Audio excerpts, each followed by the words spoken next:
What can people know right now or learn from you right now about this concept of this law of attraction, as far as what you think about and what you really concentrate ends up what you bring into your life? I mean, what are some basic elements of that? Because I've heard you talk about this in detail, but I still think most people don't know how to actually practice it. Yeah.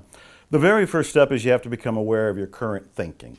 Most people don't realize that their thoughts are in the toilet, that they're listening and to themselves say negative things about 70,000 times a day. 70,000. 70,000. There are some research studies that are showing it's higher than that.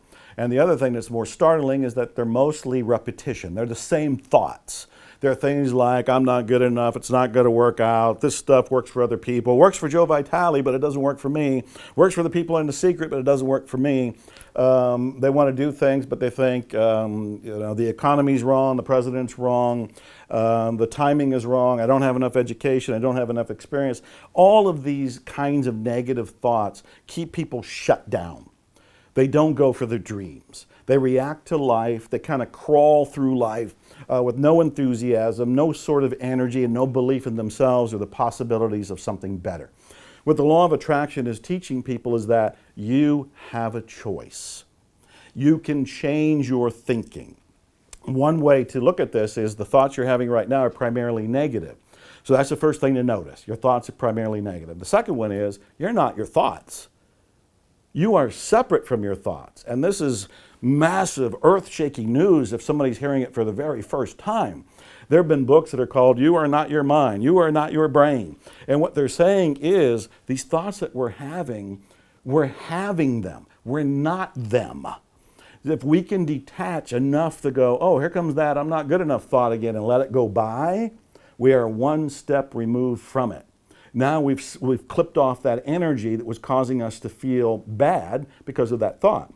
So that's the second step, is to become aware that I'm not my thoughts.